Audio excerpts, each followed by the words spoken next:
This is SpaceTime Series 26, Episode 98, for broadcast on the 16th of August 2023.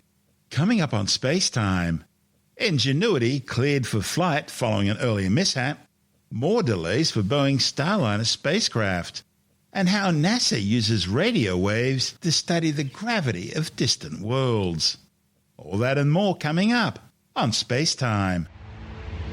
Welcome to SpaceTime with Stuart Gary.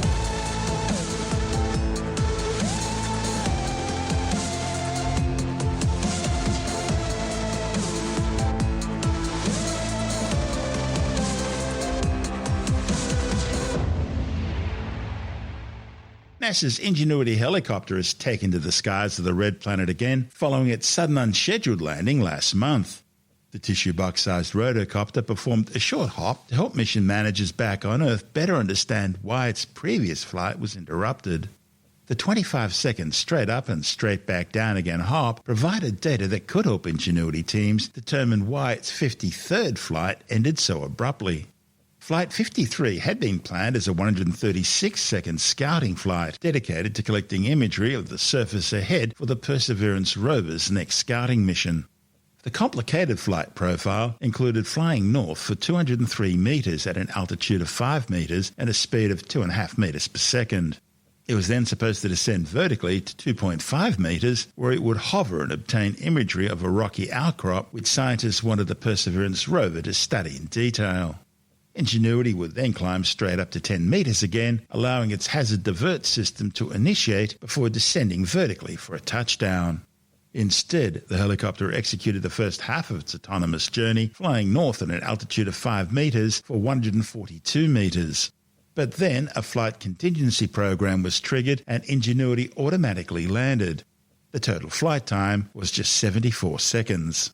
Ingenuity Team Lead Emeritus Teddy Zaintos from NASA's Jet Propulsion Laboratory in Pasadena, California, says that ever since the very first flight on the Red Planet, he's always included a program called Land Now that was designed to put the helicopter back down onto the deck as soon as possible if any one of several dozen off-nominal scenarios were encountered. He says that during Flight 53, Ingenuity encountered one of these anomalies and the helicopter worked as planned and executed an immediate landing. The Ingenuity team believe the early landing was triggered when image frames from the helicopter's navigation camera didn't sync up as expected with data from its internal measurement unit. The unit measures Ingenuity's acceleration and rotational rates, data that makes it possible to estimate where the helicopter is, how fast it's moving, and how it's oriented in space. Now, if all this sounds familiar, it's because this wasn't the first occasion on which image frames were dropped by the helicopter's navcam during a flight. Way back on May the 22nd, 2021, multiple image frames were dropped by Ingenuity, resulting in excessive pitching and rolling near the end of Flight 6. After Flight 6, the team updated the flight software to help mitigate the impact of dropped images, and the fix worked well for the subsequent 46 flights. However, on the last flight, Flight 53, the quantity of dropped navigation images exceeded what the software patch allowed. Zentos says that while he hoped to never trigger a Land Now event, the flight was a valuable case study that will benefit future aircraft operations on other worlds. He says with a better understanding of what occurred on Flight 53, and with Flight 54's success, he's now confident the 1.8 kilogram chopper is ready to fly again. Ingenuity, of course, began life on Mars as a technology demonstrator. It was only designed to last for about 4 or 5 flights. Its first flight was back on April the 19th, 2021. It flew vertically for 3 metres and then hovered for 30 seconds before landing again. 4 more test flights in as many weeks added 499 seconds and saw the helicopter flying horizontally over the surface for 357 metres. After proving flight was possible on Mars, Ingenuity entered an operation demonstration phase in May 2021 in order to show how aerial scouting could benefit future exploration of Mars and other worlds. This report from NASA TV. We'll send the helicopter up to take photos of terrain that the rover might be driving over in the future. The Ingenuity helicopter doesn't look exactly like a helicopter like you might see on Earth.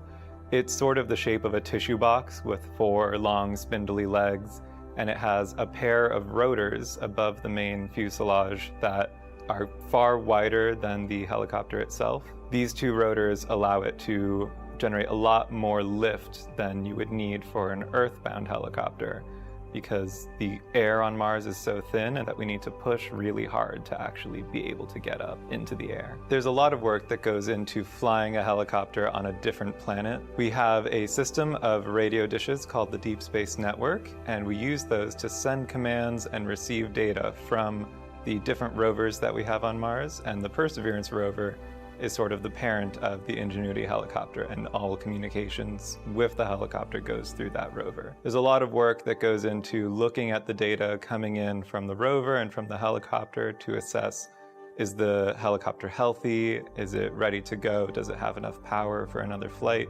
We look at that data and we're able to put together a plan of what we want to do for a given day. Once we have that plan put together, we're able to write a sequence of commands that walk it through step by step of what to do, and then we send it on up. When we look at Mars, we can see a lot of preserved history that we don't see on Earth. On Earth, we have all of these processes, rain and waves, and all sorts of different things that mulch up the ground and change it. On Mars, the rocks are pretty much the same as they've been for millions or even billions of years. And we can see far deeper into Mars's history, which can teach us a lot in turn about Earth's history. This is SpaceTime.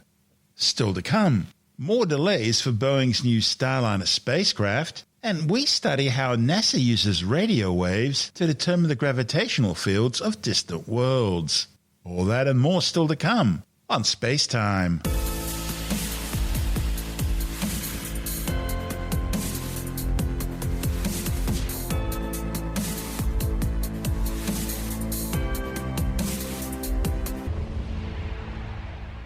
Okay, let's take a short break from our show for a word from our sponsor, NordVPN. You know, you really should be worried about your online privacy and that of your family as well.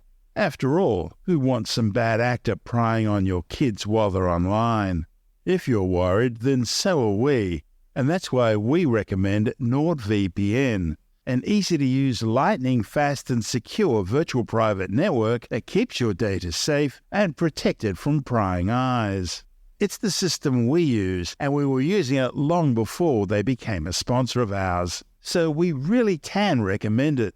With NordVPN, you can browse the internet without fear of someone snooping on your traffic. And they don't keep any logs of user activity, so you can be sure that your identity remains confidential. Plus, they've got a network of servers in more than 60 countries, and that means you'll always have a fast connection wherever you go. And just as importantly, they offer great value. You can have the security of NordVPN for no more than the cost of a cup of coffee once a month. So, NordVPN gives you peace of mind as well. And don't forget, if you grab our exclusive SpaceTime NordVPN deal, you'll get a huge discount on your NordVPN plan, plus a bonus gift. Just go to nordvpn.com/Stuart Gary. It's completely risk-free with NordVPN's 30-day money-back guarantee, so you've got absolutely nothing to lose and so much to gain. That URL again is nordvpn.com/Stuart Gary. So, why not get the best protection available today? It's just a few clicks away, and it's a really great deal. And of course, as always, you'll find the URL details in the show notes and on our website. And now, it's back to our show. This is SpaceTime with Stuart Gary. A NASA press conference has now confirmed that Boeing's troubled CST-100 Starliner spacecraft won't fly crew to the International Space Station until at least March next year. After a long series of delays, Starliner was meant to undertake its first manned mission during the first half of this year, but that was repeatedly bumped back. Flight engineers were concerned about two issues. They were worried about the parachute system. Soft links in the parachutes needed to be reinforced with Kevlar and stronger stitching applied. And they were also concerned about the glue being used on the insulation tape, which is used in the spacecraft's wire harness system. It was found to be flammable under certain conditions. and that meant a massive task of removing and replacing electrical wiring where possible and covering other areas where this wasn't possible.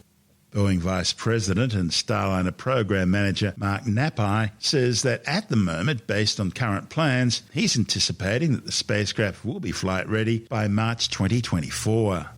But he puts in a proviso, pointing out that launch date will depend on constraints with the space calendar and be decided together with NASA as well as the United Launch Alliance, which will provide the Atlas V rocket that will carry Starliner to orbit. It's been a long and much delayed road for Starliner. Its first unmanned test flight to orbit back in 2019 failed to reach the space station after the spacecraft began its orbital insertion burn too early and too low, in the process using too much fuel, all due to a badly planned and programmed mission clock. Later, engineers discovered that even if the spacecraft had made it to the space station, a software glitch meant it wouldn't have been able to dock anyway. Worse still, the spacecraft would have been destroyed during its re-entry phase due to another faulty computer program. This one would have caused Starliner's service module to fly into the capsule rather than away from it after being jettisoned. Luckily, mission managers spotted that error in time and were able to uplink a correction. A second unmanned test flight to the space station had to be scrapped after engineers detected corrosion in the orbital maneuvering system valves, forcing an expensive and time-consuming strip-down and rebuild. The company finally succeeded in reaching the space station with its unmanned test flight in May 2022. But because of all the earlier problems, scientists and engineers have been going over the spacecraft in minute detail before it's man-rated. It's all quite a contrast to Boeing's rival company SpaceX, which has been reliably flying crew to the space station aboard its Dragon capsule since 2020 and sending supplies and equipment aboard a cargo version of Dragon to the space station since 2012. And Boeing aren't alone with their problems. Sierra Nevada's Dream Chaser winged lifting body spaceplane, which has been contracted by NASA as a third cargo transport system to the space station, is also years behind schedule.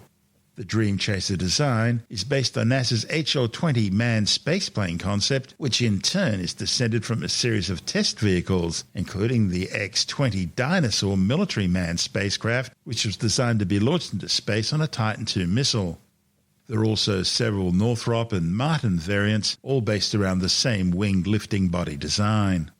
Dream Chaser was supposed to start delivering cargo to the space station several years ago using an Atlas V to reach orbit. But because of ongoing delays, it's now not expected to fly until at least next year.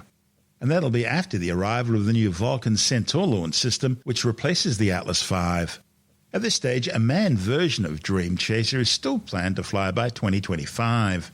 It'll carry crew to a proposed commercial space station called Orbital Reef, and of course will be available to transport people to the International Space Station as well, if NASA so desires.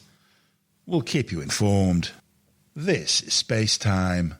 Still to come, how NASA uses radio waves to study distant worlds in deep space. And later in the science report, a potential internet and power security threat posed by using Chinese-made solar panels and inverters. All that and more still to come on SpaceTime.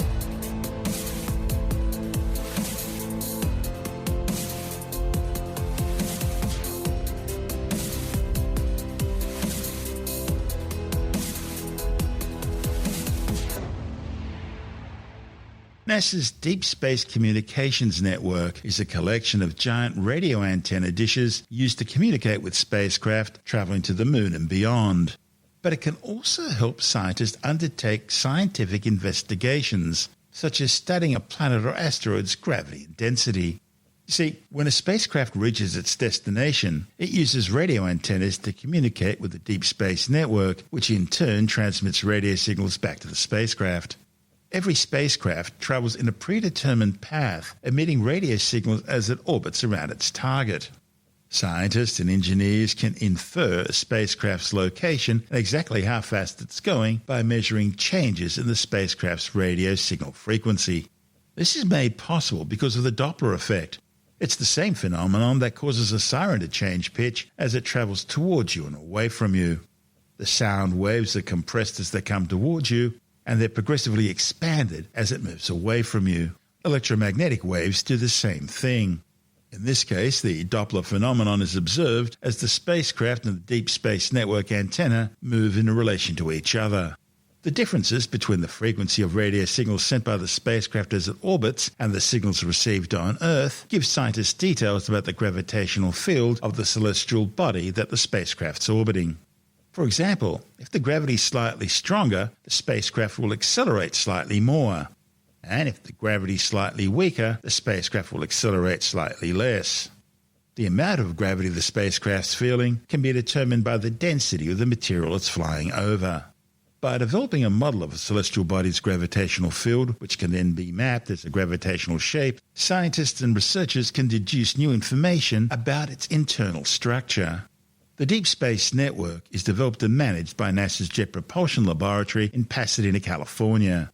Its antenna complexes are located at Goldstone, California, Madrid, Spain, and at Tidbinbilla, just south of Canberra. This report from NASA TV. NASA has dozens of robotic spacecraft exploring our solar system and beyond. Scientists and engineers communicate with and navigate faraway spacecraft using the Deep Space Network, NASA's international collection of giant radio antennas used to communicate with spacecraft at the Moon and beyond. But the Deep Space Network, or DSN, is more than just a messaging service. In fact, scientists use the DSN to perform radio and gravity science experiments. But what is radio and gravity science, and how can it help us learn more about the planets, moons, and other small bodies in our solar system? We're all familiar with gravity. It's the force by which an object attracts other objects, such as a planet pulling a spacecraft toward it. Gravity is also the force that keeps all of the planets in orbit around the Sun. Here on Earth, we experience this every day. If you drop an object, it will accelerate toward the ground because Earth's gravity causes it to fall faster and faster, and the acceleration of a spacecraft toward a planet depends on the mass of the planet. Less mass means less gravitational pull. These properties of gravity, combined with our understanding of radio waves, help us use gravity to study other planetary bodies in our solar system. After reaching its destination, a spacecraft uses radio antennas to communicate with the Deep Space Network on Earth, which in turn transmits radio signals back to the spacecraft. Every spacecraft travels in a predetermined path, emitting radio signals as it orbits around its target. Scientists and engineers can infer the spacecraft's location and how fast it's going by measuring changes in the spacecraft's radio signal frequency. This is made possible by the Doppler effect, the same phenomenon that causes a siren to sound different as it travels towards and away from you. The Doppler phenomenon is observed here when the spacecraft and the DSN antenna move in relation to each other. Differences between the frequency of radio signals sent by the spacecraft as it orbits and signals received on Earth give us details about the gravitational field of a planetary body. For example, if the gravity is slightly stronger, the spacecraft will accelerate slightly more. If gravity is slightly weaker, the spacecraft will accelerate slightly less. By developing a model of the planetary body's gravitational field, which can be mapped as a gravitational shape, scientists and researchers can deduce information about its internal structure, all while using the Deep Space Network. This is SpaceTime.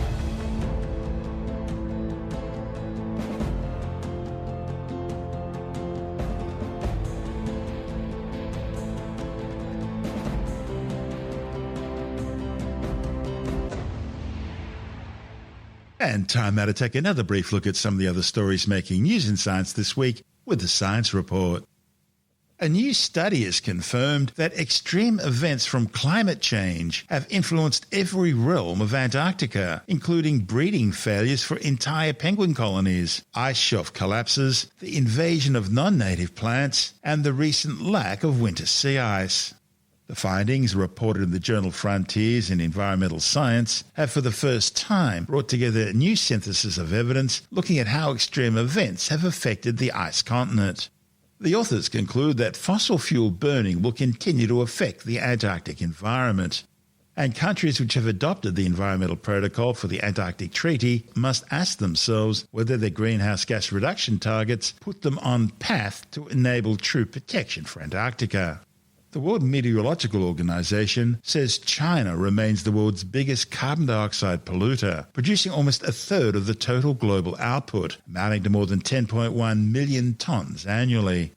That's almost double the amount produced by the United States, which is in second place, and 4 times the amount produced by India, which is the world's third worst polluter. They're followed by Russia, Japan, Iran, Germany, Saudi Arabia, Indonesia, and South Korea in 10th place. Next comes Canada, Brazil, Turkey, South Africa, and Mexico, with Australia in 16th place, followed by the United Kingdom, Italy, Poland, and Vietnam, rounding out the top 20. A new study claims hepatitis C patients who are cured of the infection still face a 4-fold higher risk of death than the general population. A report in the British Medical Journal looked at the health outcomes of 21,790 patients who were cured of Hep C using interferon-free antivirals. They found that 1,572 of the patients died during the course of their study. And the researchers said the rate of death among the group was much higher than that of the general population across all studies. They say the most common cause of death was drug-related liver failure or liver cancer. They found those whose livers were more damaged at the time they were cured had a higher risk of death than those whose liver disease was less severe.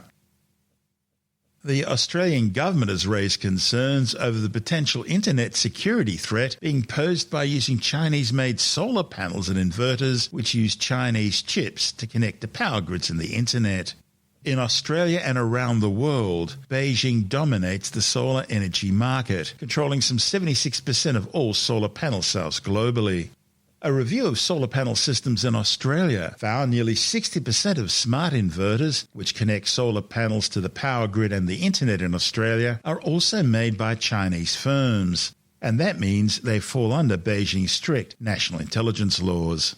Federal opposition energy spokesman Ted O'Brien says the inverters could be taken over by Chinese officials for sabotage or for spying purposes. O'Brien says energy security is national security, and providing affordable and reliable energy that's free from foreign interference should be a first-order priority for government. He says nothing's more important for a government than guaranteeing Australian security, and the electricity grid is central to that.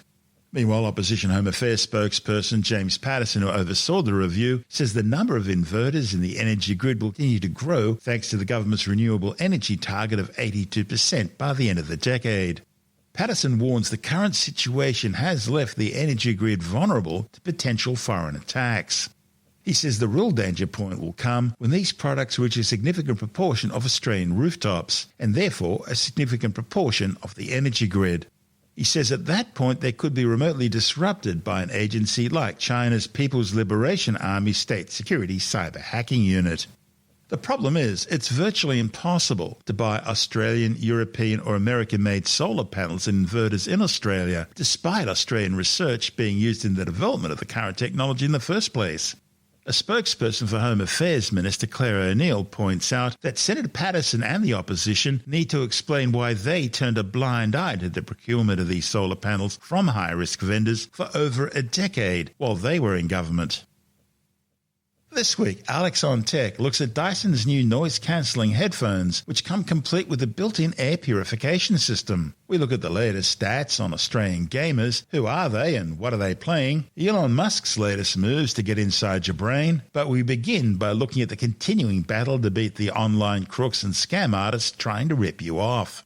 With the details, we're joined by technology editor Alex Zaharov-Reutt from TechAdvice.life. Well, the Australian government is reporting through ACMA that over 1 billion scams have been stopped over the last 12 months. And in the last quarter, that's 256 million scam calls and 85 million scam texts, but they're still coming through. But the scams stopped in the last quarter are 33% greater than for the same time last year. So, look, they are having some success, but the bad guys just keep trying. Well, it's just a numbers game, isn't it? They'll try a gazillion times, and all they need is one to get caught, and it's been worth it for them. That's right. And, you know, people are busy. They've got kids. They've got work. They've got all sorts of things happening. It's easy to make a mistake, to click on a wrong link, to pay something thinking that it's real, and the next thing you know, you've been scammed. So you definitely have to be super vigilant and not trust anything you get on text messages that you weren't expecting. And even if you do think you're expecting it, double check. Okay, let's move on to the big E, Elon Musk. We know him from Tesla and SpaceX, and he's also got a company called Neuralink. What's that about? Well, Neuralink is to create a general purpose, high bandwidth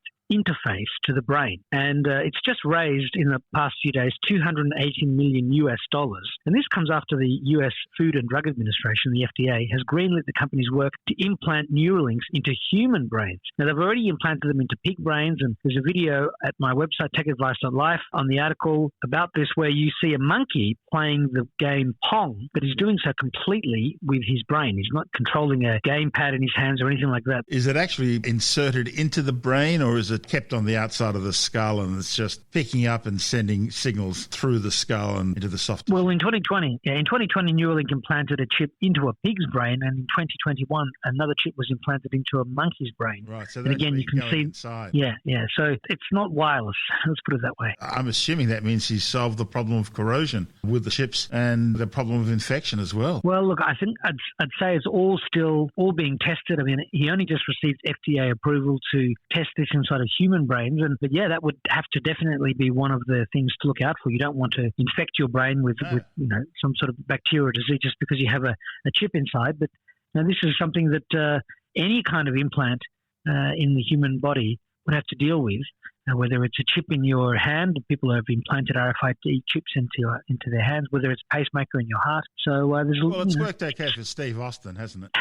Absolutely. Yes, the $6 million man. People of a certain age will understand what we just said. Absolutely. Okay, 4 out of 5 Australians play video games on a regular basis. This comes as no surprise to me, as you'd expect. Yeah, so 81% of all Australians are playing video games, up from 67% last year, according to the Interactive Games and Entertainment Association from their latest Australia Plays 2023 report. And they say that they're using games to improve their mental health, and they prefer puzzle games over action games. Now, puzzle games, it's sort of you're actually achieving something more than just wiping out hordes of aliens or other soldiers. 94% of Australian households have a device for playing video games, up from 92%.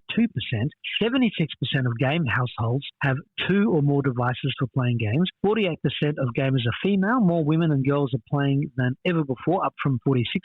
After age 55, Australian women are playing more video games than Australian men. 35 years is the average age of video game players in Australia. 75% of Australians play video games with others, and 91% of parents play with their children to connect as a family. Dyson's officially launched its new noise cancelling and air purifying headphones. Are these the same air purifying headphones we talked about a couple of months back? Well, actually, they launched this to the world a couple of days before April Fool's last year, and a lot of people wondered whether this was an April Fool's joke. And they said no, they swore black and blue that no, it's actually real. And it's called the Dyson Zone in Australia. The standard version will sell for $999, so around about the same price as Apple's AirPod Max headphones and sort of double the price of what you pay for the Sony or the Bose equivalents. But because Dyson has had such a long history in having these motors and also air purification, they've been able to, in the cups that go over your ears, they've got some fans in there that are spinning around, and not only is there 50 hours of listening time, despite the fact they have to spin, and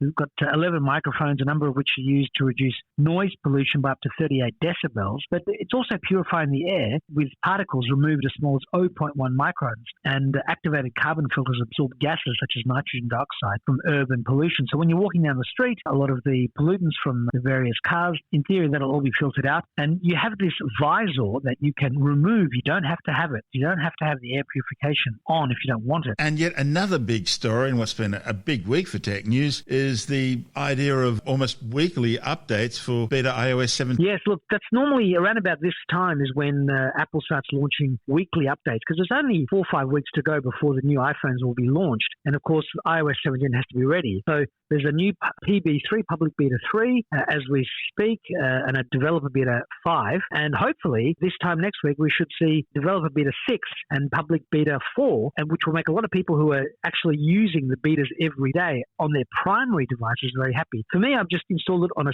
secondary device. And also, we have betas for the Watch, the Mac, for HomePods, for the tvOS. Again, unless you're really keen and you can put up with bugs, don't install these yet. Wait for the final version. It's just a few weeks away. That's Alex Zaharov-Reutt from techadvice.life.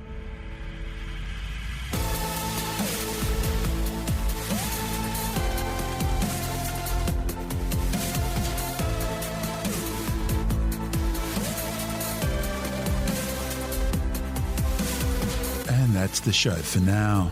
SpaceTime is available every Monday, Wednesday and Friday through Apple Podcasts, iTunes, Stitcher, Google Podcast, Pocket Casts, Spotify, Acast, Amazon Music, Bytes.com, SoundCloud, YouTube, your favourite podcast download provider, and from spacetimewithstuartgary.com. SpaceTime's also broadcast through the National Science Foundation on Science Zone Radio and on both iHeartRadio and TuneIn Radio. And you can help to support our show by visiting the SpaceTime store for a range of promotional merchandising goodies, or by becoming a SpaceTime patron, which gives you access to triple-episode commercial-free versions of the show, as well as lots of bonus audio content which doesn't go to air, access to our exclusive Facebook group, and other rewards. Just go to spacetimewithstuartgary.com for full details. And if you want more SpaceTime, please check out our blog, where you'll find all the stuff we couldn't fit in the show, as well as heaps of images, news stories, loads of videos, and things on the web I find interesting or amusing. Just go to spacetimewithstuartgary.tumblr.com. That's all one word, and that's Tumblr without the E. You can also follow us through @StuartGary on Twitter, @SpaceTimeWithStuartGary on Instagram, through our SpaceTime YouTube channel, and on Facebook, just go to facebook.com/SpaceTime with Stuart Gary. And SpaceTime is brought to you in collaboration with Australian Sky and Telescope magazine, your window on the universe. You've been listening to SpaceTime with Stuart Gary. This has been another quality podcast production from Bytes.com.